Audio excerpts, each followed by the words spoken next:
Hello, Unbreakable Mompreneurs. My name is Charisse Walker, and I'm your host. And today I'm here with Lidia Chmel, and she is a coach. She's a mom, and so I'm just going to have her introduce herself to us, and then we'll get started. So, Lydia, go ahead.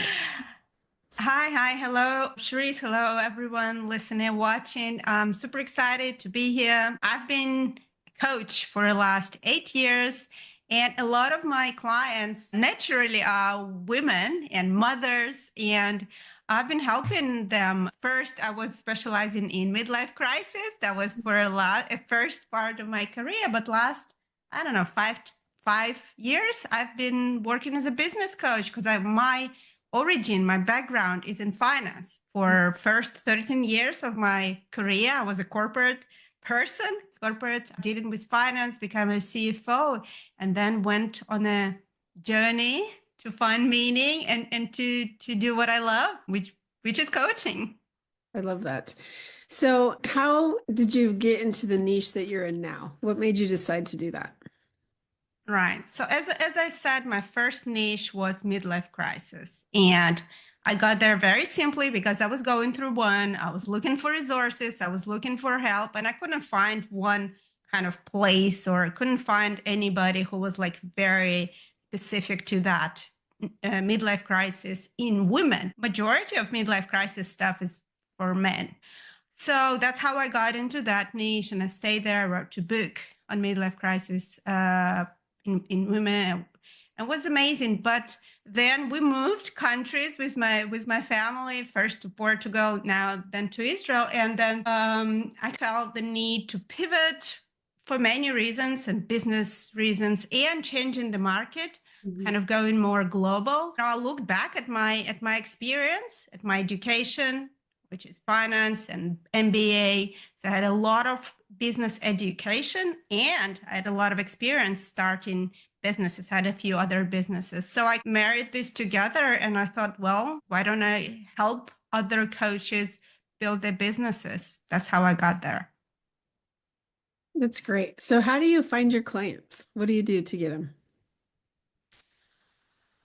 Um, Content is probably my number one source. I love creating content. Text is my probably favorite, but this year I'm going into YouTube. Wow. um, so, it's just early days, but it's a bit of a challenge, but I love challenge myself. I think being a solopreneur is a constant challenge. So instead of waiting for the challenge to come at me unexpectedly, I challenge myself, like fail forward. I'm challenging forward. So I rely on content. Right now LinkedIn, because my clients, my ideal clients are mainly on LinkedIn. There is a referral. Often people find me through my clients, my previous clients. So that happens. But for my digital products, I rely on ads, Facebook ads. I'm learning LinkedIn ads. I don't rule out any source clients.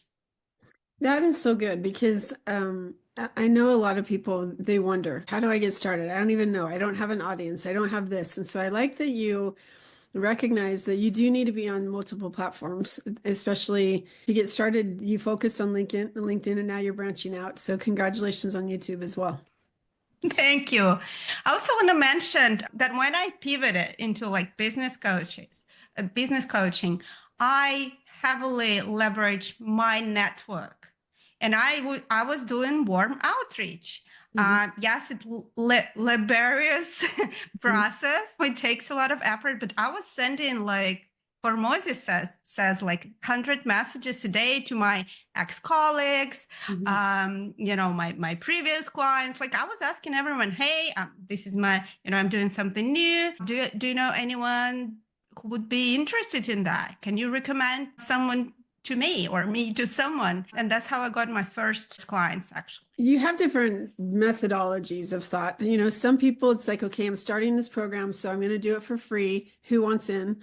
And then there's the other one where I'm not going to charge very much because I'm just testing it out, beta testing. And so I'm going to charge because it's my time, but not very much. Or I'm not going to tell anyone I'm new, and I'm just going to launch my high ticket offer and stuff. So where did you go? At what point of the spectrum were you? Right. I'm a little bit unique case because I was pivoting. So on one hand, I was kind of new.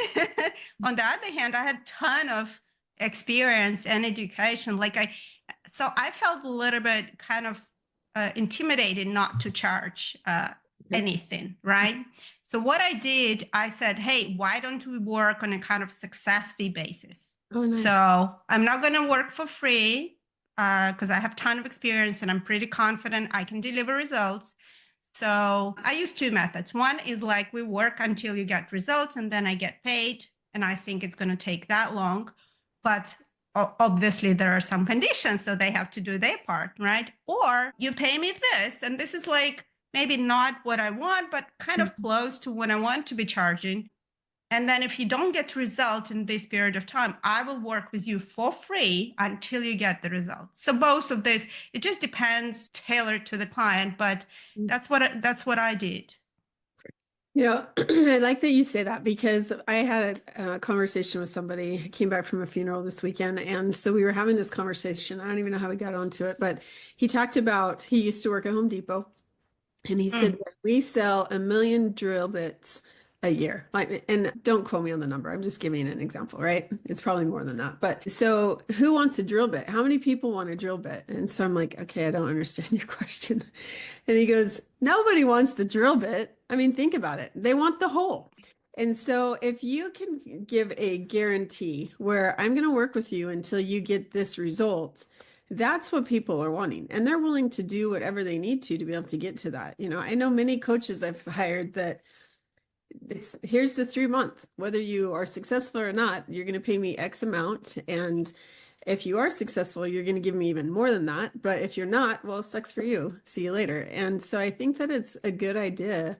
How did your clients receive that, where I'll work with you until, I mean, was that a lot more successful than not? Absolutely, 100%. That's the basis of my philosophy. With life coaching, it's a little bit more difficult, but I think with harder niches like business coaching, I think that's absolutely valid offer. And I've been successful in that. And I think like I ran a workshop, get 10 clients in 30 days, right? Not workshop, the boot camp. Like, yeah, I know it's very intense, but I know it's possible. If you do the work, it's absolutely possible because the techniques, the frameworks, the step-by-step that I give, if you follow them, you will get result.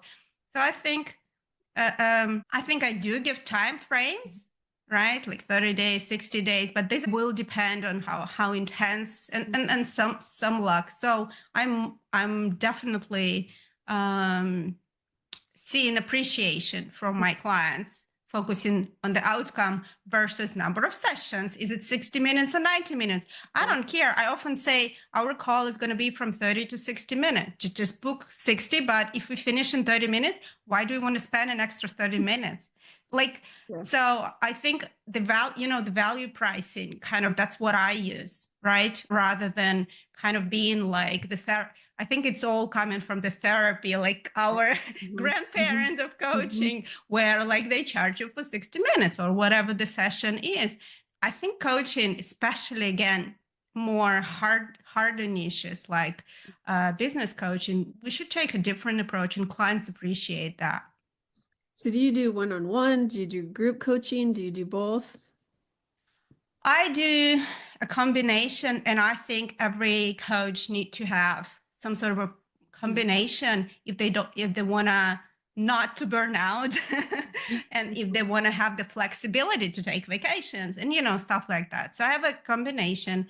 I do have one-on-ones and I love them, and I think I don't want to give them up, but I don't want to fill my calendar with one-on-ones. First of all, it's not my kind of the strongest part. I love talking to group. That's why I went to YouTube. And then I have a digital product. So I have the boot camps, which is live, and then I have some on-demand courses. So this is kind of the full spectrum, I guess. How long did it take you to set that all up?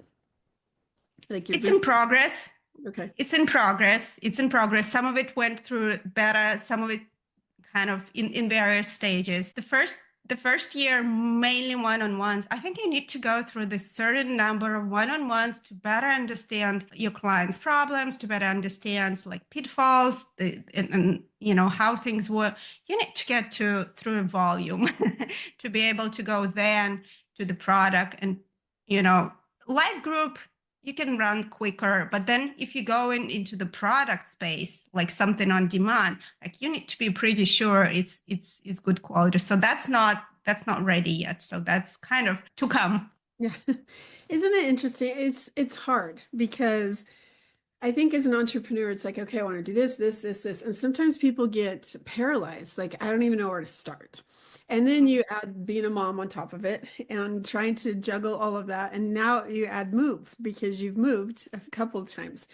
And so I know, and it's hard. And let's take it one step further. You're in Israel. And so it's even more, there's some chaos and fear, right? So how do Yes. you juggle all of that? So, oh, there No. is no simple answer to that. All Mhm. right. I'm not going to say it's easy, first of all. And secondly, it's not just one magic, Mhm. one magic pill, one magic tool that helped me, right? It's just, and I think it's one of the benefits of being a coach is like you constantly learn and grow and you apply things to yourself, and then you help your clients. And the coach, you know, your clients can only grow that as much as you grow. So what's been helping me is just constantly making sure that I'm okay, because I think I cannot help my clients if I'm not okay. So that means, yes, my progress is slower than I wish it to be, but my self-care is number one priority. Am I getting enough sleep? Am I eating right? Am I doing the checkups? You know, so it's just being always on the top of my list, Mhm. right? Just making sure I'm listening to the right people. Also, there are so many people that pushing you, and I'm very competitive person. I'm a high achiever. I'm always A+ student, but I have to pull myself back all the time. And I have various people, balance checks and balances that actually help me. So I have a friend, I have a coach, and a Mhm. therapist. By the way, therapy is another kind of thing. I've been doing it for, I don't know, 3 years probably. Like these people, like I'm doing the reality check with them. I'm ready for this move, and I ready to take this new challenge. Am I not going too fast? They are asking these hard questions that I ask from my clients. So having a system of people who can kind of help you to keep your self-care at the top of your list, that's probably helping me the most. That's good. And having the coach, I can't tell you, because sometimes you get down. Like I got in at 2 o'clock this morning from this funeral and I'm tired, but you listen to your coach and they're like, okay, let's do this and let's do this. And yes, you can totally do it on your own, but it's always nice to have somebody else to know that they're cheering you on, because that self-sabotage or the devil on your shoulder, they're just sitting there whispering in your ear, you're not good enough, you can't do this, you're not ever going to be successful. And you need that other person, the angel, saying, yes, you can, yes, you can. It's what was the cartoon like a long, long time ago where they had the two, Is it the Tom and Jerry? I No? think it was. Yeah, you're right. It was Tom and Jerry, Sylvester. But that's the thing, is that there's always going to be that person. And my daughter came with me and we had a long conversation about it because she's going through this crisis. I call it the quarter life crisis. She's only 25, but it's like, Mom, I don't know what to do. And I said, you've got to get some cheerleaders in your corner that actually, this is the part that I want to like asterisk, is that it's great to have friends, but if those friends don't have any desire or drive, they're going to keep you stagnant. You need people that have a desire to bring you up. And if that's one thing for me, the masterminds, have you found it's not just your coach, it's the like-minded people. Absolutely. I think that's another great tool, or another great way. is have a group of like-minded people, a community, or mastermind. No, absolutely. That's a great way, because if your friend is doing something completely different, if they're working in a corporation, that might be a great friend, but they wouldn't be able to understand all those struggles with the imposter syndrome. Why are you going on YouTube? Because why are you challenging yourself? Like they would be in the best intent, they would just not be able to support you as much as people who are at the same, area, the same, you know, doing the same thing, right? So no, totally agree. I've been lucky to be part of some masterminds at some point, or even or communities of other coaches, and that's been really helpful. I think that's great. So what advice would you give somebody that is starting out on a business? Of all the things that you've done, because you've been in it for years, what's one piece of advice? Just one. Yeah.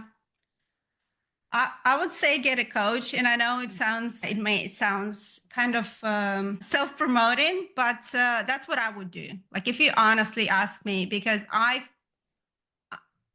think my path would have been easier. I always, I bought books, I bought e-learnings. I'm like, I can figure it out on my own. I'm smart. I watch YouTube videos. Now looking back, I think I would save time. I would save money. Even at that point, it sounded very expensive to hire a business coach. So I thought I'd rather buy a book or buy an online course. But then when you add it all up, plus you had the time that you had to figure it out, I would hire a coach that will help to make things, quicker and easier. But secondly, it will help with that accountability thing.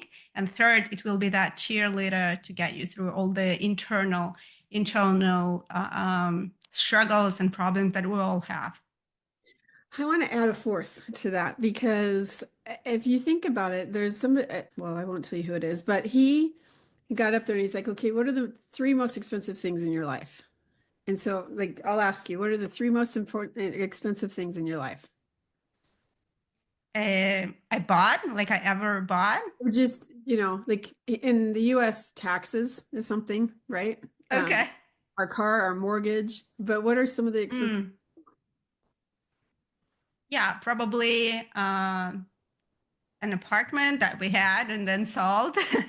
My MBA, my executive MBA in London Business School, that was very expensive, but actually it paid for itself. I don't know, maybe my engagement ring. I don't know.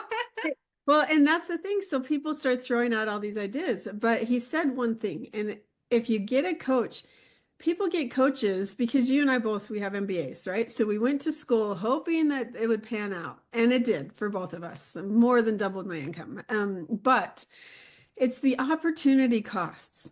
Because if you would have gotten a coach earlier, or say you did get a coach, and so now, like Alex Hormozi, I heard you say that, that he can help you fast track and get to your 100 or $1 million way faster. And so it's the opportunity cost is the most expensive thing, because if you're like spinning your wheels, you're not doing anything, that's costing you hundreds of thousands of dollars. It really is.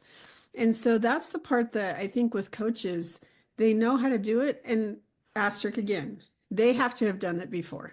Because if they haven't, then they don't know what they're talking about, right? So those are things that you just have to be aware of. And I'm not saying you, because I know you know, but our listeners, it's really something that, how much are you losing by not hiring somebody?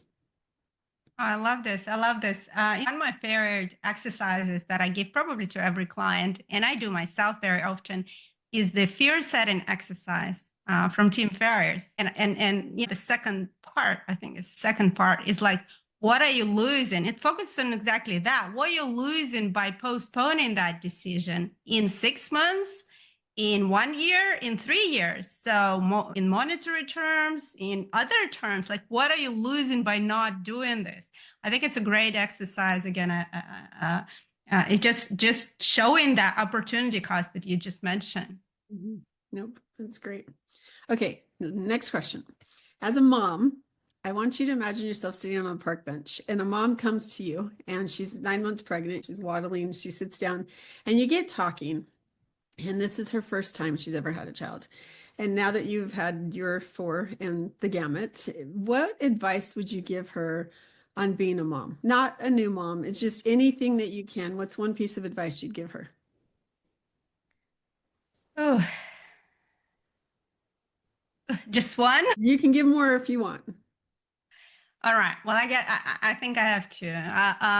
One is the most important thing or part of being a mom is just love your kid. Like this is the most they need from you. Like they don't need you to be smart. They don't need you to be like know every single thing about how to raise a child, about the anything. All right.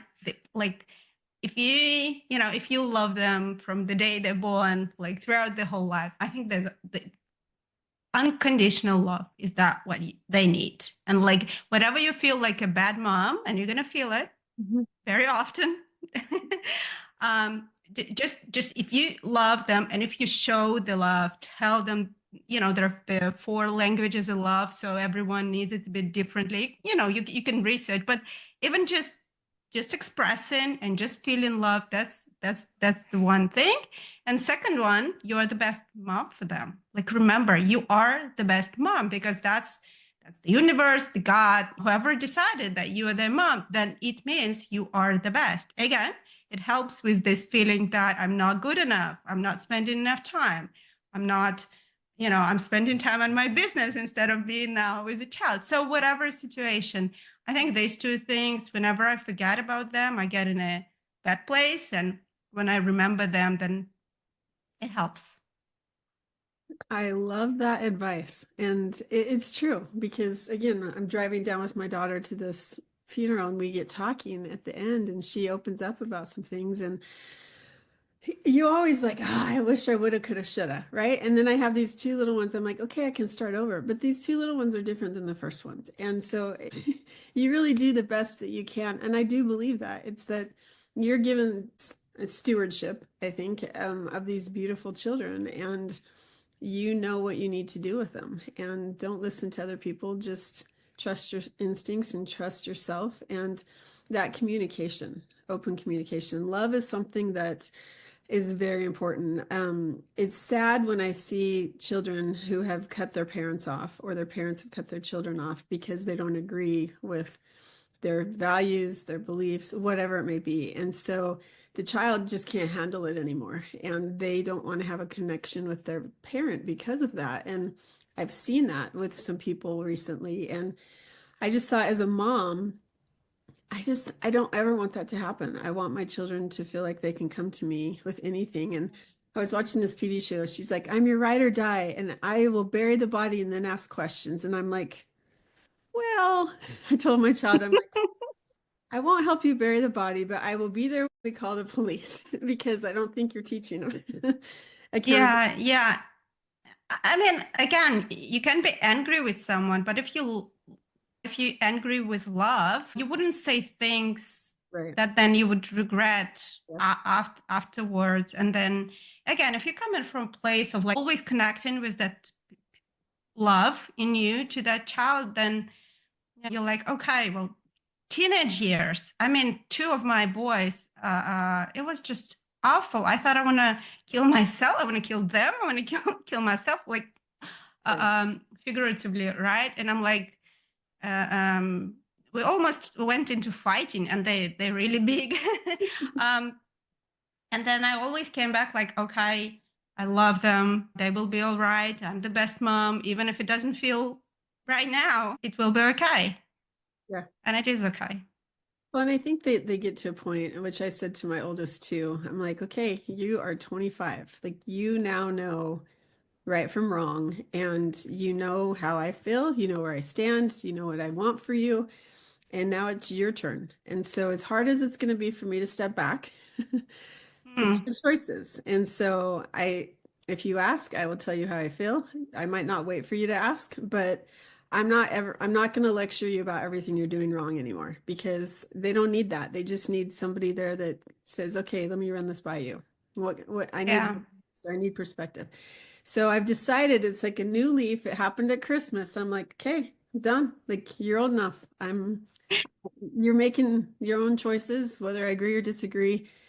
You're going to do it anyway. So I don't need to have this tension between us. So Yeah.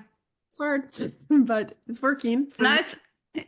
it's absolutely hard. I actually did it again because two of them were going very terribly, very tough through the teenage. And I read a couple of books, and a lot of them said that, you know, you need to start stepping back, and that was helpful, kind of giving them more responsibility. That would lower the anger. That would lower. And I'm very controlling, so I had to give up that much earlier than 25. I started like 16. Well, now they are 19, 21, and 23. And, you know, they're almost making all the decision by themselves. I went through that hard kind of separation part earlier on. It was so hard not to always tell your opinion, always tell them what to do. Because you know, or you feel like you know, but they have to make their own mistakes. And when you give them the ownership, it's really helping to bring that tantrum down, because now they don't have the reason to fight with you. You say, okay, well, you think you know better than me, no problem. Now this is now your area. Okay, you want to go to school, you go. You don't want to go to school, you go, but then you deal with the consequences of that. Yeah. And all my friends like, what, you allowing your kids not to go to school? I say, yes, I stopped. I can't take the fight anymore. Now that was that was hard, but it worked. It worked in the end. And yes, I'm not like controlling them at 25. Yes, when they're like 8 years old, we start having that conversation where they start making, what do you think type decisions. But you're making a mistake, I don't agree with you, the conversation, it's over. Okay. I'm not there yet. I love you, but oh yeah, it's hard because you love your kids and you know that they're going to regret it, or you know that the path that they're going. I talk about the easy path, the hard path, and I have some kids that just have to take the hard path, and I'm hoping eventually they'll get back, but that's their choice. And my son said, "Mom, I'm an adult. I can make my own decisions." I'm like, "Okay." But there's also consequences to that. There you go. Just be aware of that. So anyway. Okay, so if our listeners wanted to find you because they'd say, I do need some coaching or whatever, how do they find you? Right. Well, I think LinkedIn is where I hang out. I post, I can DM me, or YouTube is now my my new channel. So come and join me, Lidia Chmel, everywhere. It's easy, right? So, you know, let's connect. I love chatting. Fantastic. Well, Lidia, thank you so much for being on. No, thank you. It was a fun conversation. It was. And moms, go out and make it a great day. And just know that you have what it takes and you can be successful. Just go after it and seek the mentors that you feel you need so that you can fast track it and give yourself a break on being a mom, because you're doing a great job. Have a great day. Beautiful moms, remember, you are unbreakable. Keep illuminating the world with your strength, pursuing your dreams, and reveling in the splendor of motherhood. This is Charisse Walker, bidding you farewell for now. Stay tuned for more empowering conversations on the next episode of the Unbreakable Mompreneurs podcast. Until then, keep shining bright. Signing off with love, Charisse Walker.